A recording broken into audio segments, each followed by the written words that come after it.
نو وی فرمایل کو مانه د قرآن پاک خلاصاونه چور تپوس کوي نو وی فرمایل چې ډیر کم وخت کې ورته زو خېما تر دې پورې که زه ګاډي تصویرېږم سټیشن ته تللی ما په ریل کې کېنم او څوک تپوس وکړي نو زه به ورله فل فور جواب ورکړم سوچ به نه کوم وی فرمایل الله تعالی د عبادت په ذریعه خوشحاله کا دا د قرآن پاک خلاصه ده او پیغمبر صلی الله علیه وسلم د سنت اتباع سره اتباع سنت په ذریعه سره غو رضا کا او درېمه څه خبره صحابه کرام او چې کوم اهل بیت دي هغو سره مینه او محبت په ذریعه الله تعالی رضا کا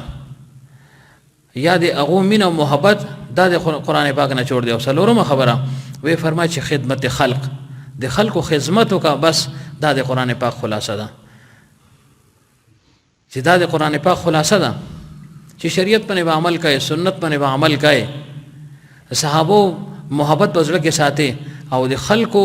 اطاعت وکړي دغه د حقوق پاسداری وکړي حقوق العباد به پورا کړي او د خدمت جذبه بزان کې پیدا کړي نو فرمایل دا د قرآن پاک خلاصه ده